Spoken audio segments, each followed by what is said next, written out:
Alhamdulillah wassalatu wassalamu ala Rasulillah wa ala alihi washabbihi wasallam. Nah, sekarang kita lanjut pembahasan syarat salat, yaitu menghadap kiblat dari Manhajus Salikin. Kemarin kita sudah bahas syarat yang sudah kita bahas, ya bersuci sudah lewat. Kemudian yang kedua, waktu salat, artinya mengerjakan salat harus masuk waktunya. Kemudian terakhir yang kita bahas, menutup aurat. Sekarang kita bahas yang syarat yang berikutnya lagi, yang keempat, yaitu menghadap kiblat. Pembahasan kitab fikih Manhajus Salikin karya Syekh Abdurrahman bin Nasir As-Sa'di, kitab salat, syarat salat menghadap kiblat. Kata Syekh Abdurrahman bin Nasir As-Sa'di rahimahullah dalam Manhajus Salikin, wa minha istiqbalul qiblah qabla ta'ala wa min haitsu kharajta fawalli wajhaka syatral masjidil haram. Quran surah Al-Baqarah. Di antara syarat salat lainnya adalah menghadap kiblat. Allah Ta'ala berfirman, dan dari mana saja kamu keluar, maka palingkanlah wajahmu ke arah Masjidil Haram. Nah, di sini diperintahkan dalam ayat ini, fawalli wajhaka syatral masjidil haram. Palingkanlah wajahmu ke arah Masjidil Haram. Nanti kita akan bahas detail ini tentang menghadap kiblat. Kita lihat kali ini tentang apa itu kiblat, kemudian tentang kisah menghadap Baitul Maqdis sampai berpindah menghadap Ka'bah. Dan kita akan lihat menghadap kiblat itu syarat sah salat. Monggo dibaca. Apa itu kiblat? Kiblat secara bahasa artinya jihah atau arah. Secara syar'i berarti menghadap Ka'bah musyarrafah, yang dimuliakan. Lihat diganti hurufnya Ka'bah. Menghadap Ka'bah musyarrafah.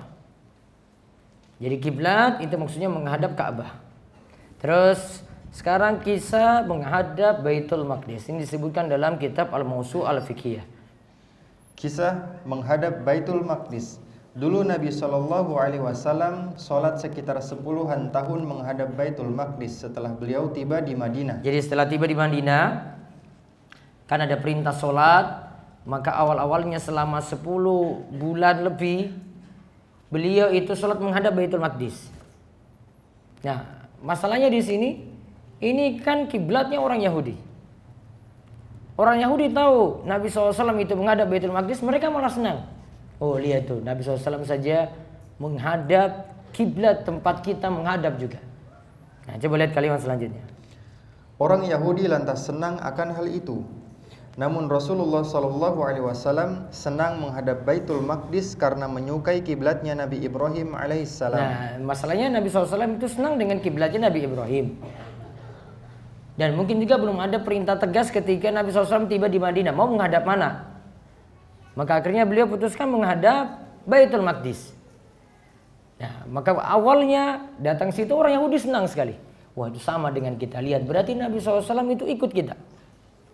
Berarti ikut orang-orang Yahudi, maka orang-orang Yahudi senang. Terus setelah itu beliau berdoa kepada Allah, menengadah ke langit berharap supaya Jibril turun dan mendatangkan jawaban atas yang diminta. Kemudian turunlah firman Allah. Nah, diganti turunlah firman Allah. Qad nara taqalluba wajhika fis sama' falanwalliyannaka qiblatan tardaha fawalli wajhaka syatrah Masjidil Haram wa haitsuma kuntum fawallu wujuhakum syatrah. Sungguh kami sering melihat mukamu menengadah ke langit, maka sungguh kami akan memalingkan kamu ke kiblat yang kamu sukai. Palingkanlah mukamu ke arah Masjidil Haram, dan di mana saja kamu berada, palingkanlah mukamu ke arahnya. Quran surah Al-Baqarah ayat 144. Nah, Al-Baqarah ayat 144 menunjukkan tadi awalnya Nabi SAW menghadap Baitul Maqdis. Lalu Allah perintahkan fawalli wajhaka syatrul Masjidil Haram, lantas berubah arahnya menghadap Masjidil Haram. Maka apa yang terjadi setelah itu? Tadi awalnya kan orang Yahudi senang. Kemudian setelah itu lihat sikap mereka bagaimana. Dengan ayat di atas, maka Nabi SAW diperintahkan untuk menghadap Ka'bah. Karena pengalihan ini, orang Yahudi lantas mengatakan, ia sebenarnya rindu menghadap kiblat bapaknya Ibrahim. Namun kenapa ia tinggalkan kiblat tersebut? Ia sholat menghadap ke arah ini, lalu berpaling ke arah lain. Kaum musyrikin menanggapi dengan mengatakan, Muhammad telah rancu dan ragu akan agamanya sendiri. Sedangkan orang munafik menyatakan, Kenapa sampai ia berpaling? Ia sholat menghadap satu arah pada satu waktu dan beralih ke arah lainnya pada waktu lainnya. Nah lihat, sikapnya jadi beda-beda. Yahudi komentar, sebenarnya kan Nabi Muhammad SAW kan senang itu dengan kiblatnya bapaknya yaitu Ibrahim. Namun kok aneh dia itu malah menghadap ke arah ini awalnya kemudian pindah ke arah lainnya. Komentar sama lagi. Komentar orang musyrik juga mirip seperti itu. Orang musyrik juga katakan, ini Nabi Muhammad ini sudah ragu dengan agamanya. Kok arahnya jadi beda-beda? Awalnya menghadap Baitul Maqdis, kok akhirnya menghadap Ka'bah.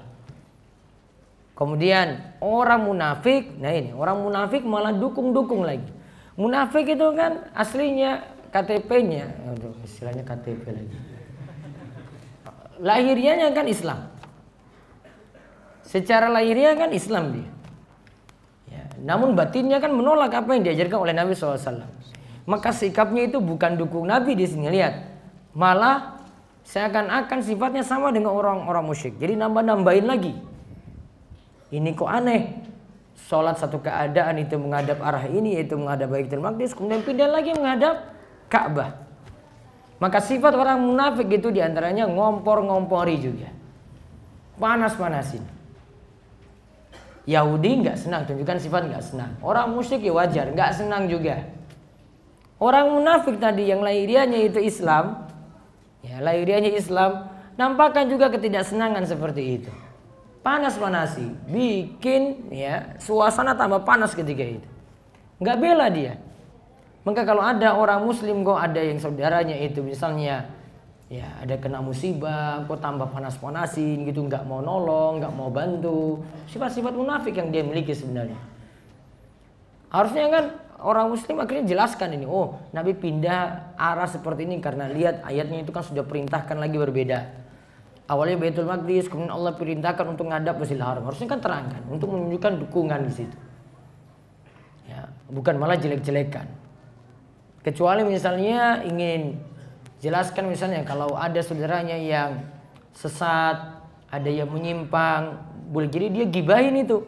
Cuma untuk mewanti-wanti yang lainnya, menasihati yang lainnya supaya tidak ikut orang ini. Ya, supaya tidak ikut orang ini. Nah kalau seperti ini boleh ada sebab. Gibah dia. Namun gibahnya ada sebab. Nah kemudian Allah menurunkan ayat. Kemudian Allah menurunkan ayat sayaqulus sufaha'u minan nasi ma wallahum an qiblatihim allati kanu 'alaiha qul lillahil masyriqu wal maghrib yahdi man yasha'u ila siratim mustaqim. Orang-orang yang kurang akalnya di antara manusia akan berkata, apakah yang memalingkan mereka umat Islam dari kiblatnya Baitul Maqdis yang dahulu mereka telah berkiblat kepadanya?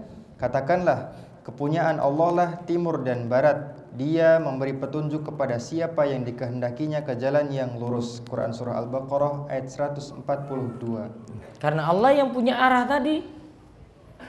Maka ini menunjukkan bahwasanya kalimat tadi tidak perlu diikuti oleh Nabi SAW. Orang Yahudi komentar nggak perlu diikuti.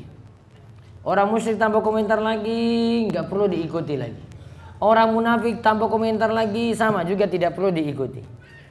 Ya, anggap itu perkataan sufaha.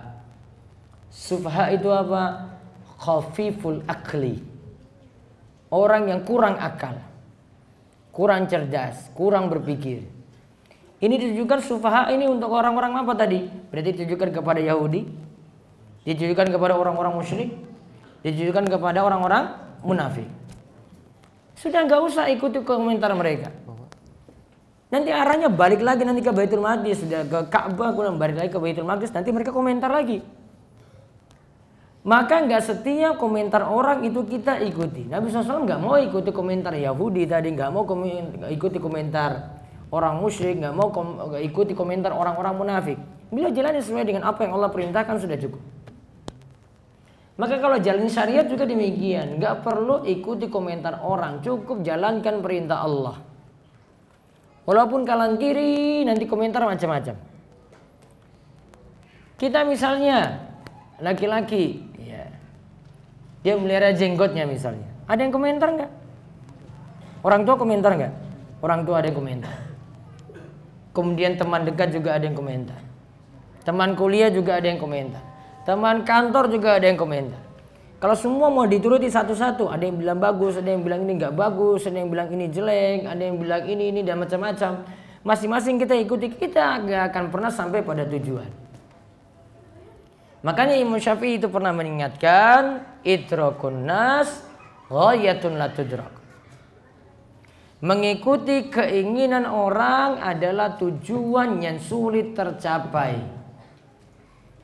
Berarti mau selamatnya gimana? Nggak usah lihat komentar orang dulu. Kalau memang kita jalankan ridha Allah, jalankan sesuai dengan perintah Allah dan itu yang Allah ridhoi, ya sudah, cari ridha Allah tadi. Bukan cari ridha manusia. Apa yang Allah inginkan itulah yang kita ikuti. Nah seperti ini Nabi SAW tidak ikuti tadi apa komentar Yahudi, tidak ikuti komentar musyrikin, tidak ikuti komentar orang-orang munafikin. Sudah dijalankan, Allah tadi perintahkan dalam Al-Baqarah 144, sudah sesuai dengan itu yang Allah itu perintahkan, maka itu yang Nabi SAW jalankan. Maka tadi dihibur, sudah mereka itu sufaha, kurang akal, nggak mau berpikir. Harusnya kalau mereka itu cerdas, mau jalankan perintah Allah itu bagaimana? Nah mereka nggak mau manut, nggak mau mengikuti perintah Allah. Nah, lalu bahasa berikutnya, menghadap kiblat itu syarat sah salat. Menghadap kiblat itu syarat sah salat. Tidak ada beda pendapat di antara para ulama bahwa menghadap Ka'bah dalam salat merupakan syarat sahnya salat. Ini berlaku bagi yang mampu menghadapnya sebagaimana disebutkan dalam ayat yang artinya, palingkanlah mukamu ke arah Masjidil Haram dan di mana saja kamu berada, palingkanlah mukamu ke arahnya. Quran surah Al-Baqarah ayat 144.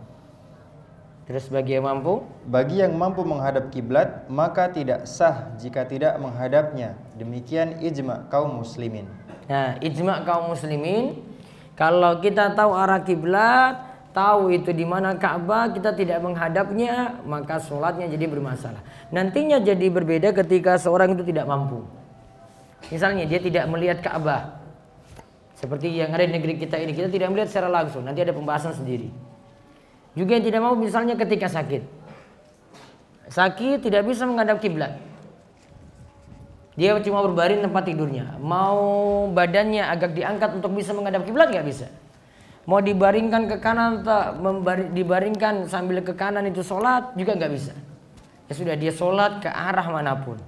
Namun bagi yang mampu punya kewajiban untuk menghadap kiblat. Nah, adapun untuk ini insyaallah ada perinciannya. Wallahu a'lam bishawab. Baik, ada pertanyaan. Kalau ingin surga Firdaus, apakah detail dan melampaui batas? Tidak. Karena meminta surga Firdaus dimotivasi oleh Nabi SAW. Kalau minta surga, kata Nabi SAW, mintalah surga Firdaus. Di antara maksudnya supaya kita termotivasi dengan sesuatu yang tinggi. Nggak minta surga yang biasa-biasa saja, namun minta sesuatu yang tinggi supaya kita termotivasi untuk mendapatkan surga yang tinggi seperti itu. Jadi memintanya tidak termasuk melampaui batas. Apakah doa setelah sholat dengan mengangkat tangan termasuk melampaui batas? Tidak. Bahkan ini pendapat jumhur. Kebanyakan ulama itu mengatakan doa setelah sholat masih dibolehkan. Kalau doa setelah sholat masih dibolehkan berarti boleh mengangkat tangan. Di antara dalilnya adalah firman Allah, fa iza faragta fansab wa ila rabbika farghab. Jika engkau telah selesai dari suatu urusan, maka beralihlah kepada urusan yang lain dan kepada Rabbmu hendaklah engkau itu berharap. Di antara tafsiran dari ayat ini adalah jika engkau telah selesai dari sholat maka berdoalah. Karena kalimat berikutnya itu tentang doa. Ya, kepada Rabbmu hendaklah engkau itu berharap. Berarti boleh berdoa ketika itu.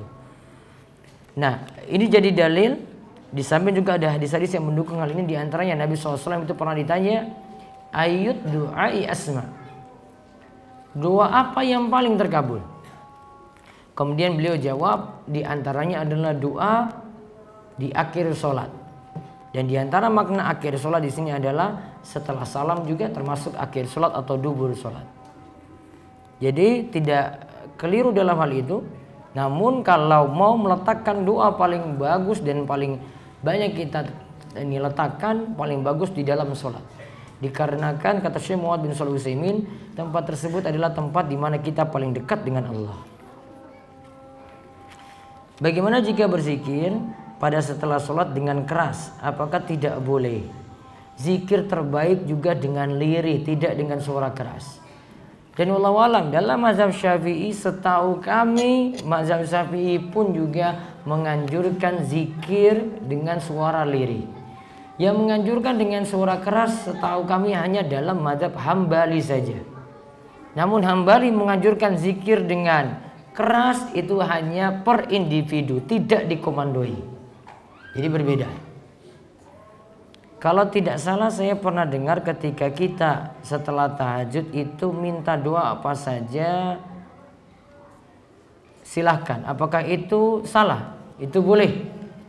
Setelah sholat tahajud minta doa apapun boleh. Nanti ini bahasan doa ini masih berlanjut. Ini baru beberapa adab, ini baru 2 ayat kita bahas. Ikuti terus biar dapat pelajaran yang utuh, karena ini pelajarannya masih berlanjut sampai adab-adab yang berikutnya. Apakah ada batasan atau syarat hukum dalam berdoa pada sujud di rakaat terakhir? Saran saya tidak sujud di rakaat terakhir untuk dihususkan berdoa. Ya. Dikarenakan doa pada sujud terakhir tidak memakai dalil. Artinya tidak ada dalilnya menyebutkan hal ini. Yang ada cuma anggapan baik sebagian ulama karena mereka menyatakan bahwasanya untuk membedakan. Nomor ini melakukan panggilan yang biayanya. Karena tadi sampai di mana tadi?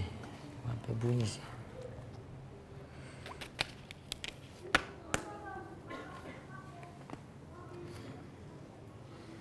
Jadi baiknya tidak menghususkan doa pada sujud terakhir.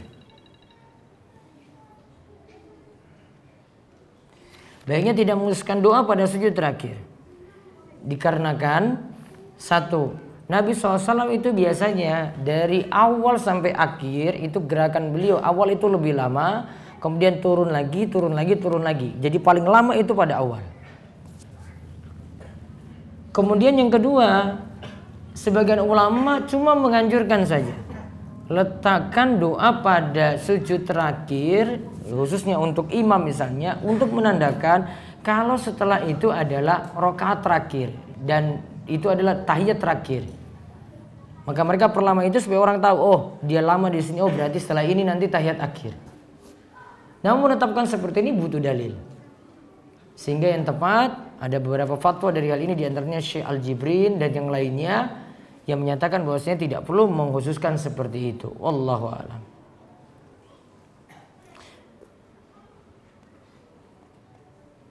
Tadi menghadap Baitul Maqdis berapa lama tadi? 10 apa tadi? 10 bulan tadi kan tulisannya? Saya tulis apa tadi?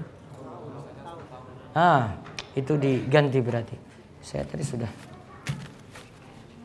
Tolong diralat. Karena tadi saya lupa koreksi ulang lagi ya. 10-an ashur, 10-an bulan. Nanti saya koreksi.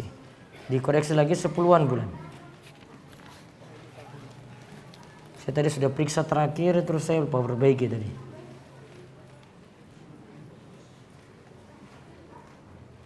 Jadi 10 bulan ya. Tadi yang saya ngomong itu 10 bulan, tapi dibuletin 10 tahun. Jadi 10 bulan yang benar. Di kitabnya itu terjemahannya bid'ah asyra ashur, yaitu 10-an bulan. Jadi tidak lama. Jadi bukan bertahun-tahun, itu bukan.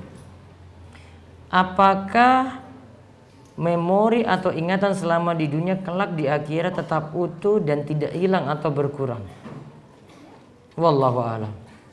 Apakah di surga kita boleh meminta apapun yang kita inginkan? Iya. Di surga boleh meminta apapun yang kita inginkan.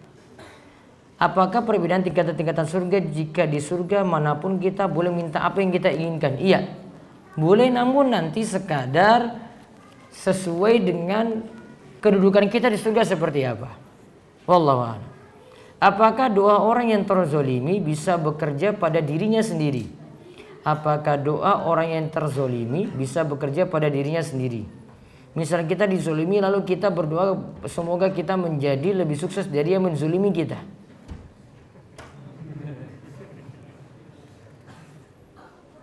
Apakah dua orang yang terzolimi bisa bekerja pada dirinya sendiri? Misal kita dizolimi lalu kita berdoa semoga kita bisa menjadi lebih sukses dari yang menzolimi kita.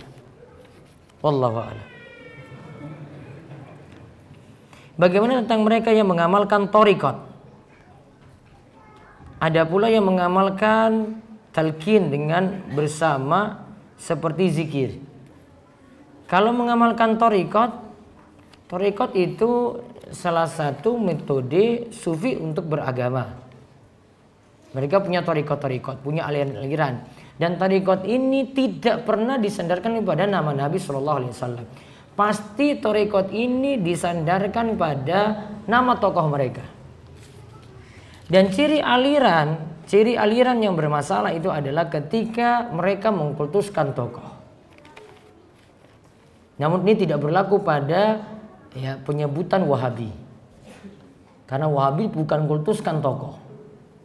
Gak ada itu dalam pelajaran dari murid-muridnya Syekh Muhammad bin Wahab. Akhirnya mengkultuskan Syekh Muhammad bin Wahab, gak ada. Sampai-sampai para ulama yang jadi murid-muridnya Syekh Muhammad bin Wahab katakan, andai Syekh Muhammad itu berubah pendapatnya dan suruh kita nyembah kubur misalnya, kita gak akan ikut Syekh Muhammad bin Wahab. Berarti emang gak fanatik, gak diajarkan fanatik kayak gitu. Ciri-ciri thariqat dan aliran yang bermasalah adalah ketika mengkultuskan tokoh. Maka nama thariqat itu selalu memakai nama tokohnya siapa. Memakai nama tokohnya itu siapa. Tokohnya ini maka dia pakai nama itu untuk nama thariqatnya. Gak mungkin dia pakai nama Nabi Muhammad SAW. Karena dia gak mengkultuskan ini dibandingkan dengan tokohnya. Lebih mengkultuskan tokohnya daripada Nabi SAW. Itu ciri-cirinya. Jadi mengamalkan thariqat gak bisa. Jauh dari tuntunan Nabi SAW. Apa hukumnya mengangkat tangan pada saat khutbah kedua Jumat? Kalau saya praktekkan sendiri tidak menganjurkan angkat tangan. Jadi jamaah yang mendengarkan khutbah cuma mendengarkan doa saja. Yang angkat tangan imam namun dengan isyarat satu jari seperti ini. Apakah perlu diaminkan doanya tadi? Silakan aminkan namun tidak dengan suara jahar. Ustaz, mengapa Al-Quran ada beberapa qiraat yang berbeda dan sebagian menghasilkan makna yang berbeda seperti membasuh atau mengusap kaki saat wudhu? Mengusap kaki saat wudhu dan membasuh, iya itu qiraatnya berbeda. Namun qiraat yang satu itu enggak ma'ruf dibandingkan qiraat yang ada dalam mushaf kita. Ada memang cara baca yang lain, namun ini cara baca yang lain. Nanti mau menghasilkan hukum juga, namun hukum yang lain berdasarkan dalil yang lainnya juga. Maka asalnya memakai qiraat yang sudah mu'tabar, yang ma'ruf, dan akhirnya menghasilkan hukum dari qiraat tersebut. Itu yang lebih bagus. Ustaz, saya sudah selesai kuliah dan sebentar lagi mau pindah dari Jogja.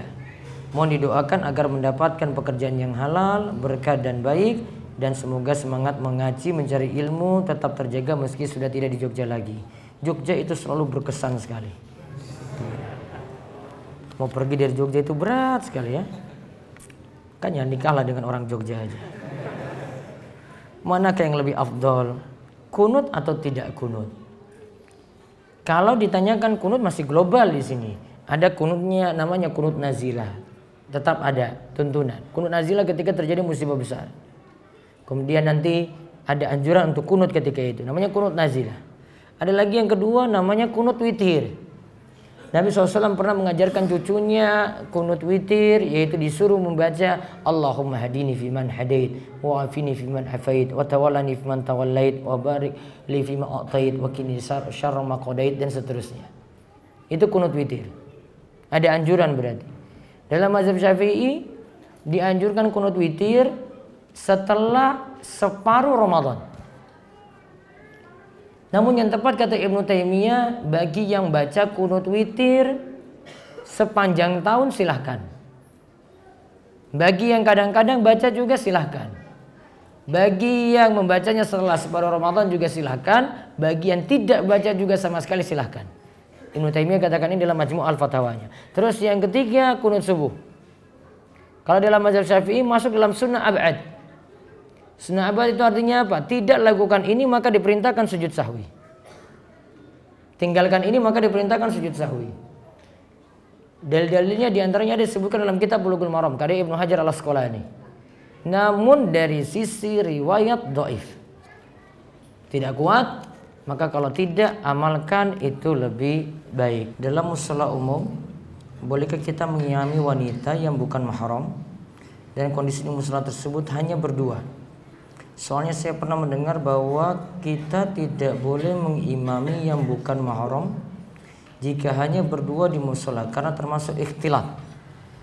Sepakat ulama madhab tidak boleh satu orang laki-laki mengimami perempuan yang bukan mahram.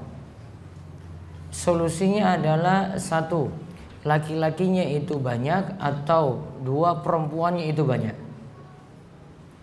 Atau masing-masing niatan sendiri-sendiri. Yang laki-laki niatan sholat sendiri, yang perempuan niatan sholat sendiri, tidak berjamaah. Kata ulama mazhab sholatnya tidak sah karena dalamnya ada ikhtilaf. Bagaimana bacaan di antara dua sujud sahwi? Bacaan tertentu tidak ada. Cara sujud sahwi pernah disebutkan oleh ulama Syafi'iyah, dan ini pendapat yang paling bagus karena mereka rojihkan pendapat ini. Pertama nanti 2 kali sujud, dilakukan 2 kali sujud, kemudian saat sujud itu membaca doa seperti sujud biasa. Kemudian duduk di antara dua sujudnya tadi tidak ada bacaan apa-apa. Setiap kali turun bertakbir, bangkit itu bertakbir. Kemudian tidak ada bacaan lagi setelah 2 kali sujud tadi. Untuk tahiyatnya tidak ada bacaan tahiyat. Cuma sebelumnya saja, sebelum 2 kali sujud dilakukan. Kemudian duduk ketika antara 2 sujud tadi duduknya iftirash. Kaki enggak keluar. Namun ketika mau salam duduknya tawarruk. Ketika mau salam duduknya tawarruk. Ini cara melakukan sujud sahwi sebagaimana dikatakan oleh ulama Syafi'iyah. Apakah ada batasan atau syarat hukum dalam berdoa pada sujud di rakaat terakhir? Tadi sudah ya. Apakah boleh sholat menggunakan kaos kaki dan kaos tangan bagi laki-laki karena suhu dingin atau kedinginan dan pakai masker karena sakit? Boleh. Tidak ada larangan seperti ini. Nantinya kalau ingin dapatkan keringanan lagi bisa mengusap kaos kaki. Saat berwudu, saat mencuci kaki diganti dengan mengusap kaos kaki. Namun disyaratkan ketika pakai kaos kaki tadi sudah dalam keadaan bersuci terlebih dahulu. Bolehkah kita merutinkan sholat sunat taubat setiap hari untuk mentaubati dosa-dosa kita yang telah lalu? Sholat sunat taubat hukumnya sunnah, waktunya bebas kapanpun. Mungkin saran saya tidak jadikan rutinitas setiap hari karena ditakutkan ini jadi syariat yang baru yang jenengan nganggap ini jadi wajib tiap hari dilakukan. Maka baiknya tidak dilakukan tiap hari. Bolehkah berdoa dengan bahasa Indonesia saat sujud sholat Ustaz?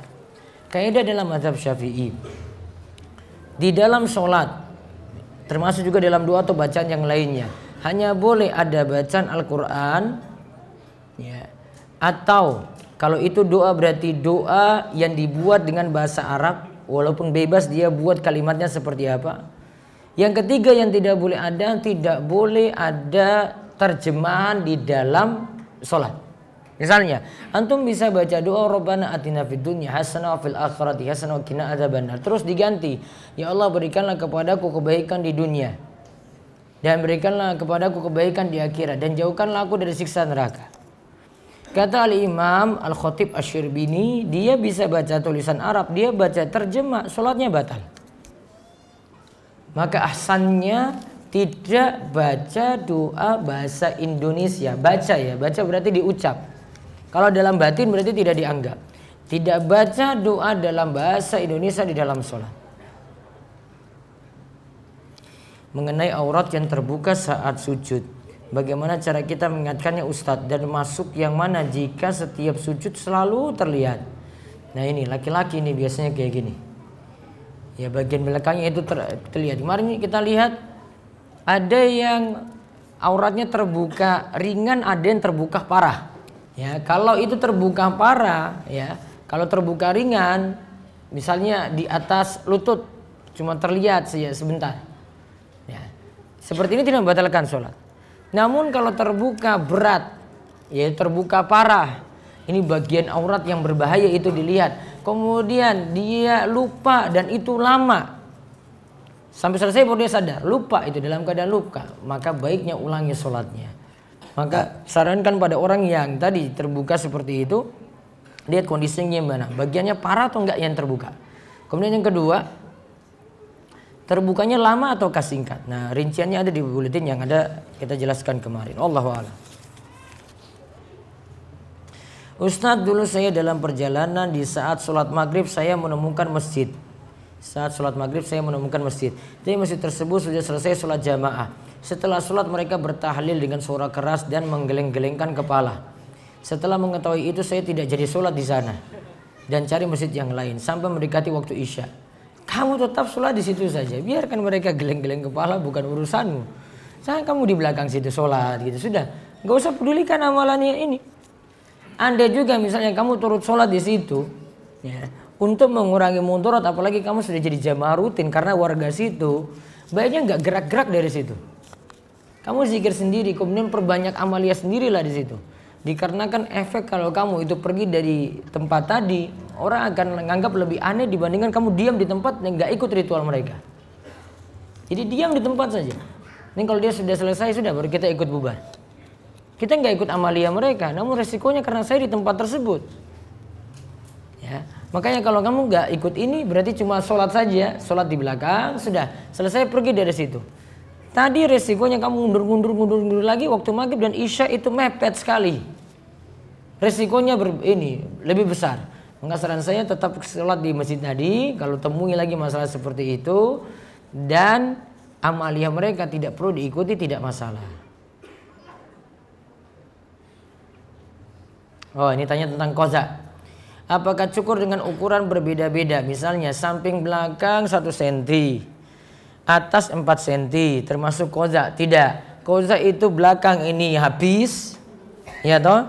Cukur habis, samping ini habis, atau dia belah misalnya sini, set, samping set gitu. Cuma kayak garis gitu dia buat. Itu model-model anak muda saat ini. Koza itu. Padahal cuma 1 garis saja. Namun dia tarik di sini, kelihatan botak, ini kelihatan botak juga. Nggak boleh. Nabi SAW melarang cukur koza seperti tadi. Bagaimana hukum melipat lengan baju saat sholat? Baiknya dihindari ketika sholat. Karena Nabi SAW itu melarang melipat celana maupun melipat lengan baju ketika sholat. Jadi namun masalahnya di sini kalau ada yang celananya di bawah mata kaki, maka dia kurangi mudorotnya dengan cara dia lipat. Karena melipat membuat dia lebih ringan dibandingkan dia celananya menjulur di bawah mata kaki. Menjulur di bawah mata kaki hukumannya lebih berat dibandingkan dengan melipat. Maka dia ambil mudorot yang lebih ringan. Bagaimana apabila sholat di atas kendaraan dan tidak menghadap kiblat? Apakah sah sholatnya? Insya Allah dibahas pertemuan berikut. Bagaimana jika saat sholat jamaah di sebelah saya ada makmum yang upek sendiri, banyak melakukan gerakan-gerakan di luar sholat yang tidak perlu. Taib. Ingin rasanya dia mau melakukan sesuatu untuk orang itu karena membuat tidak konsen. Jadi yang ini gerak, mungkin pegang jamnya, kayak pegang kepalanya, pegang badannya, macam-macam gitu. Dia gerak terus. Apakah ada cara untuk menegurnya? Kamu konsen aja, lihat ke tempat sujud aja, gak usah peduli kanan kiri mau dia gerak gimana. Kalau dalam sholat ya sulit untuk mengingatkan.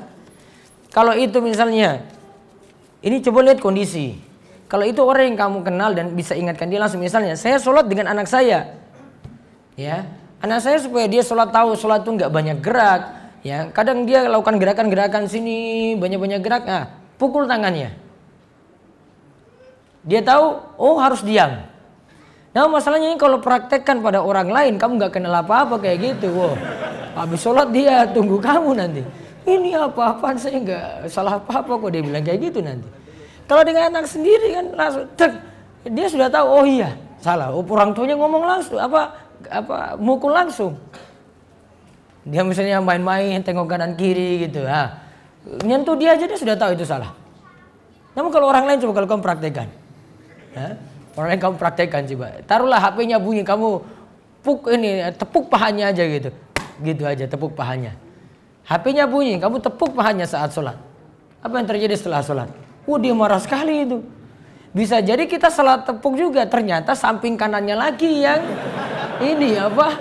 yang bunyi HP. Kita suuzon ke samping kanan kita, Mas. Ada kayak gitu. Jadi yang di sebelah sananya lagi itu yang HP-nya bunyi, dikira samping ini, dia pukul ini. Emosi, dia marah. Habis sholat, sudah sholat, dia balik mukul lagi.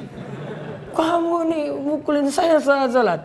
Saya nggak punya HP apa-apa. Ternyata bunyi di sampingnya lagi. Bukan HP-nya dia, di sampingnya. Suuzon sama dia lagi. Problem, jadi timbang-timbang. Kalau dengan Anda sendiri tahu dia gerak, gampang itu ingatkan. Ini orang lain gitu, agak sulit. Maka cukup mungkin habis sholat, nasihati baik-baik. Pak, baiknya tuh nggak gerakan-gerakan kayak gini, nanti yang lainnya juga terganggu. Ngomong dengan cara baik, hibur dulu gitu, bisa. Adakah cara agar tidak keluar maji karena was-was? Biasanya setelah buang air kecil sering merasa ada yang keluar. Dan bagaimana hukumnya ketika sholat namun was-was dengan mazi tersebut? Ini kayaknya bukan mazi deh ini. Ini wadi nanti. Keluar setelah kencing kan, itu wadi. Solusinya buang jauh was-was sampai yakin. Kalau masih was-was nggak dituruti was-was tadi. Ya dakma ya ribuka ila mala ya ribu. Tinggalkan yang meragu-ragukanmu, ambil yang yakin. Saya melihat orang setelah sholat dan ada melaksanakan sholat sunnah, itu bertukar tempat. Itu bagaimana Ustadz? Dianjurkan setelah selesai sholat, ini sholat wajib, mau lakukan sholat sunnah, biar membedakan ini sholat wajibnya, ini tempat sholat sunnahnya, maka pindah tempat. Masalahnya kalau zamannya banyak pindah tempat, ya cuma ada dia gantian dengan temannya. Sudah, saya pindah kanan, kamu pindah kiri gitu. Nah itu biasanya dipraktekkan, boleh. Muawiyah pernah ingatkan ada temannya saat ba'da Jum'atan, dia sholat di tempatnya saja. Muawiyah itu katakan, saya pernah dengar Nabi SAW itu katakan, setelah selesai sholat wajib mau lakukan sholat sunnah, hendaklah kamu pisah dengan ucapan atau pisahlah dengan pindah tempat. Ucapan bisa dengan rampungkan zikir sampai selesai, walaupun kita sholat tempat kita nggak masalah. Atau mau pindah tempat tadi, ya pindah dengan gantian dengan teman kanan atau kirinya. Bagaimana kaidah seorang makmum dalam merapatkan sholat, merapat ke kiri atau ke kanan? Lihat mana yang kosong, namun niat. Karena dari tengah kita patokannya, berarti rapatkan. Kalau yang sebelah sana berarti rapatkan ke sini, yang sebelah sana rapatkan lagi. Gitu. Ini rapatkannya itu ke tengah. Misalnya ada binatang kecil yang masuk ke celana atau sarung ketika sholat, lalu ini dikeluarkan. Dalam mengeluarkan ini tersingkap aurat. Apakah ini dihukumi sengaja atau tidak sengaja? Kalau bertahan nggak bisa ya ini. Agak sulit nih. Yang kemarin kita sudah rinci itu, nanti dilihat tersingkapnya apa dulu kan. Kalau tersingkap bagian yang rawan, yaitu bagian yang parah dengan yang tidak parah, dilihat lama atau tidak, ya kan? Kalau ini saya mau, ini sengaja atau tidak ini? Harus disingkirkan binatang tadi. Ya memang sengaja dia lakukan, ya sengaja dia lakukan. Maka kalau memang resikonya itu butuh untuk keluarkan tadi, mendingan kamu batalkan sholat. Daripada banyak gerak, kemudian itu lakukan dengan sengaja. Karena kaidahnya kemarin kalau terbukanya aurat dengan sengaja, dia tahu itu kan berarti. Tersingkapnya aurat dengan sengaja, sholatnya batal. Ustadz, azan Jumatan itu sebenarnya berapa kali? Soalnya di seluruh kampung saya 2 kali. Bagaimana menyikapinya Ustadz? Kalau di Jogja mayoritas 1 kali. Kamu di Jogja, Jadi harus menyesuaikan lagi kamu tempatnya di mana. Namun di luar Jogja itu rata-rata 2 kali. Ya, rata-rata 2 kali. Bahkan di Masjid Nabawi, Masjidil Haram 2 kali pula. Azan pertama ini ada sejak masa Utsman. Kemudian dia buat azan kedua lagi, Utsman buat azan kedua. Yang pertama maksudnya Utsman itu ingin kumpulkan jamaah-jamaah yang ada supaya tahu sholat Jumat itu ada pada hari itu. Karena mereka masih di pasar. Kemudian azan kedua ketika khotib naik mimbar. Azan kedua ketika khotib naik mimbar. Ada tuntunan untuk azan 2 kali tadi praktek Utsman, dan ini adalah Khulafaur Rasyidin dan kita diikuti untuk mengikuti sunnah Khulafaur Rasyidin.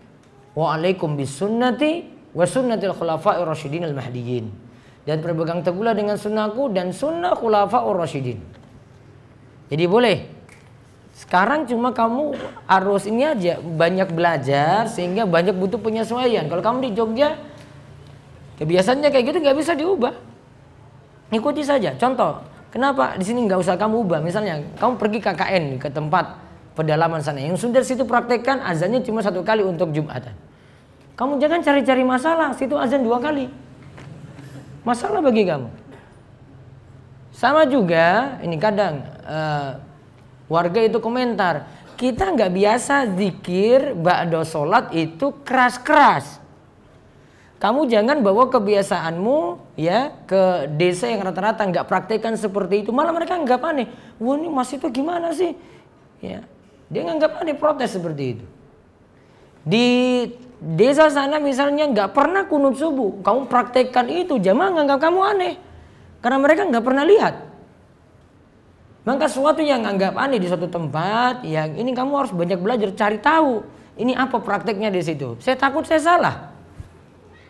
Nih azan Jumatannya berapa kali gitu, harus tahu sehingga penyesuaian. Bagaimana hukumnya investasi Ustadz? Misal saya punya modal,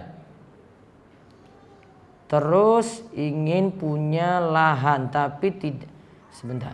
Misal saya punya modal, ada peternak punya lahan tapi tidak ada modal.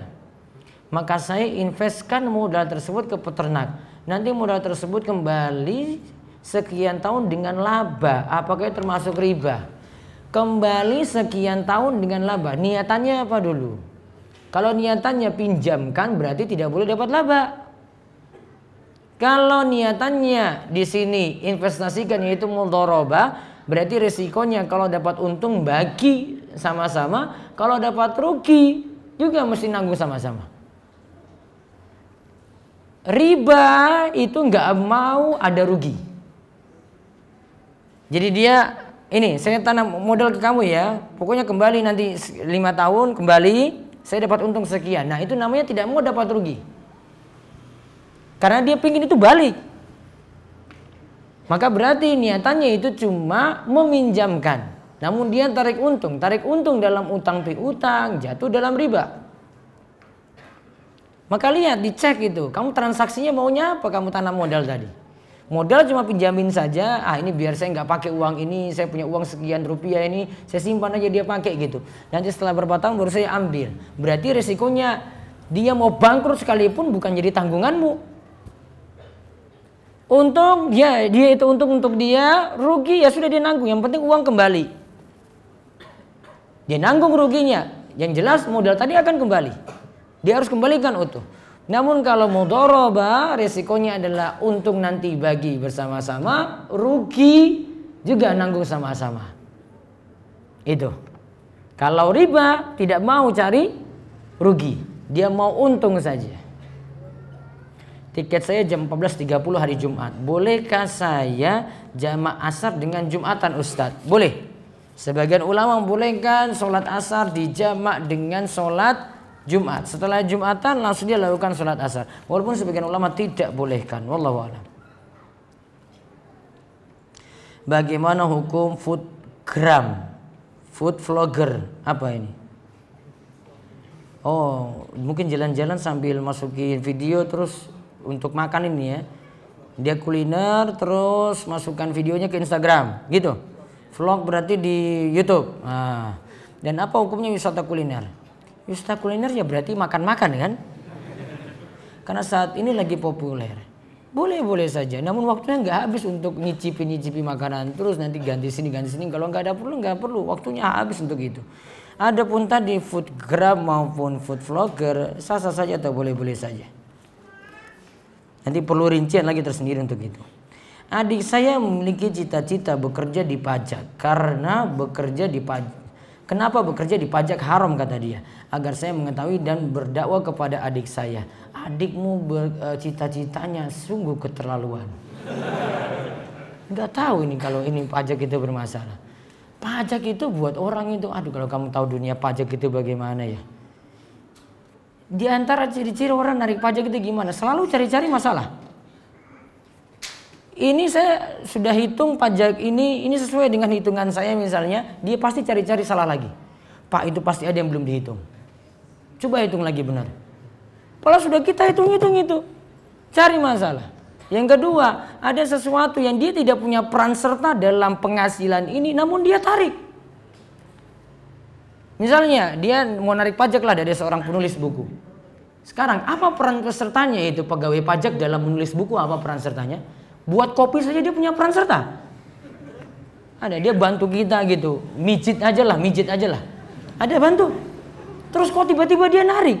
Emangnya dia punya peran serta apa dalam hidup saya? Iya kan? Zolim nggak?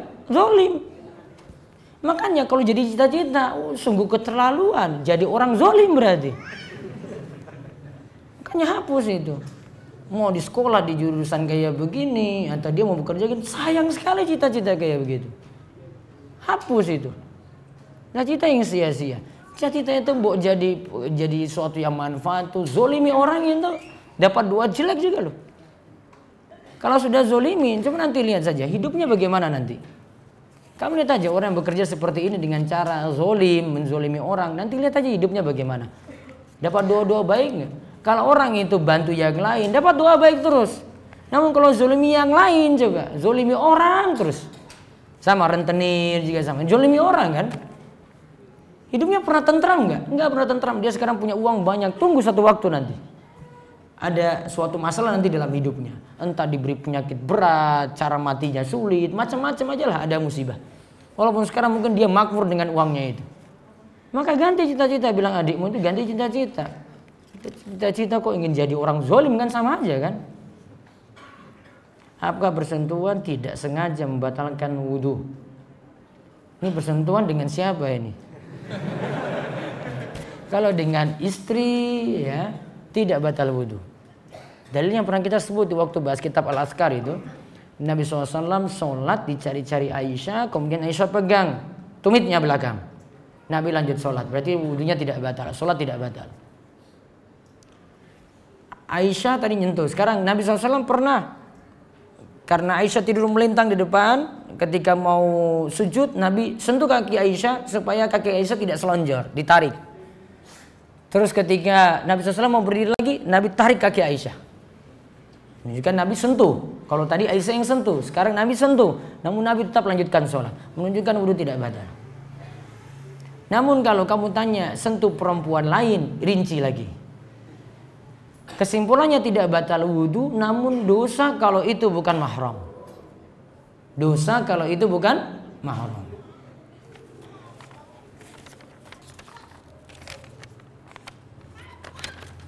Satu lagi. Saya punya teman kuliah non-muslim, beragama Buddha. Pada saat sedang berkumpul dengan saya dan teman-teman yang lain, dia sering menanyakan perihal agama. Seperti kehidupan setelah kematian. Saya dan teman saya mengatakan ada tahapan selanjutnya seperti alam barzah dan sebagainya. Apakah yang saya dan teman saya lakukan itu benar? Atau bagaimana Ustadz? Mohon berikan penjelasannya. Kalau dia tanya dan memang ingin tahu tentang Islam gitu, antum belajar baik-baik terus jelaskan tadi dengan ilmu yang benar. Di alam barzah itu bagaimana, ada nikmat, ada siksa. Alam berikutnya setelah alam barzah itu gimana dibangkitkan. Nanti setelah dibangkitkan apa yang terjadi nanti di padang mahsyar, ceritakan. Mudah-mudahan dia pahami ini, oh kehidupannya seperti ini setelah mati tadi. Kalau istilah Buddha kan bukan kayak begini kan. Ada reinkarnasi kan, reinkarnasi. Ya, mudah-mudahan dia pahami Islam beda dengan ajarannya. Sehingga nanti dia berpikir, wah ini mana yang logis, mana yang enggak, ini mana yang masuk akal, mana yang enggak. Kok ada istilah reinkarnasi, seakan-akan itu enggak akan ada hari berbangkit lagi. Kalau Islam enggak. Mati ya sudah. Setelah itu jalani kehidupan di alam barzah, nanti tunggu hari berbangkit, kemudian dibangkitkan pada hari kiamat ketika ditiupkan sangkakala, kemudian dikumpulkan di padang mahsyar. Baru dihitung amalnya masing-masing. Enggak ada istilah kita reinkarnasi kayak gitu, enggak ada. Jelaskan sesuai dengan akidah kita, tugas antum belajar, dalami ilmu agama, lalu jelaskan padanya dengan ilmu yang benar. Wallahu alam. Ini yang kita kaji untuk kesempatan malam hari ini, dan mohon maaf pekan depan libur 1 kali. Saya ada agenda 6 sampai 14. Jadi selama tanggal 6 sampai 14 Januari ya tidak ada kajian. Wallahu a'lam bishawab. Demikian yang kami cukupkan, kita tutup dengan doa kafaratul majlis. Subhanakallahumma bihamdika asyhadu an la ilaha illa anta astaghfiruka wa atubu ilaik. Assalamualaikum warahmatullahi wabarakatuh.